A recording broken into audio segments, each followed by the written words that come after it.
नमस्कार मित्रांनो, हे बघा महाराष्ट्र पोलीस भरतीमध्ये ज्यावेळेस याची ड्रायव्हिंग टेस्ट होते त्यावेळेस काही टेक्निक वापरायची असते आपल्याला. तर हे बघा, ज्यावेळेस ही गाडी आहे, ही गाडी लावताना तुम्हाला काय करायचं आहे, जास्त तिकडे नाही लावायची. तुम्हाला ही गाडी लावताना म्हणजे बघा काढायची असते तिला अशी, इकडून लेफ्ट साईड राईट साईड पुढे, पुन्हा लेफ्ट साईड राईट साईड मागे, परत पुन्हा पुढे. तर ह्या ठिकाणी तुम्हाला काय करायचे, गाडी लावताना ही जो गाडीची आपलं राईट साईड आहे, ड्रायव्हर साईड, ही थोडी जवळ लावायची आहे, म्हणजे जेणेकरून तुम्ही ज्यावेळेस इथून टर्न घेशाल, हे मागचं चाक बरोबर या कोपऱ्याला आला पाहिजे. त्यावेळेस तुम्हाला राईट साईडला गाडीचं स्टेअरिंग फिरवायचे.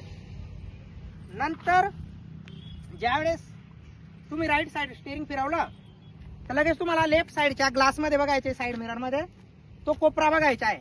त्या कोपऱ्याला तुम्हाला मागचं चाक घ्यायचे लेफ्ट साईडचं, आणि लगेच स्टेअरिंग लेफ्ट साईड फिरून द्यायची. लगेच गाडी सरळ घ्यायची.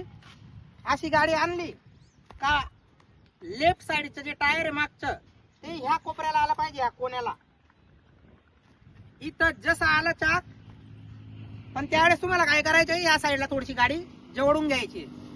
जसं काही ते टायर मागचं इथं आलं, तुम्हाला लेफ्ट साईड स्टेअरिंग फिरून घ्यायचे.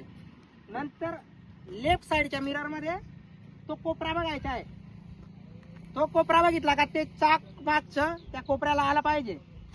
लगेच ते चाक तिकडे आलं का तुम्हाला राईट साईड स्टेअरिंग फिरून घ्यायचे, आणि लेफ्ट साईडच्या मिरर मध्ये बघून तिकडची लाईन बघायची. तुम्ही उतरत तर नाही बा, तुमच्या गाडीचं चाक तिकडे टच नको व्हायला पाहिजे, आणि लगेच सरळ करून गाडी पुढे आणायची, म्हणजे तुम्हाला पूर्ण मार्क मिळतील. तर बघा, मी एक डेमो करून दाखवतो.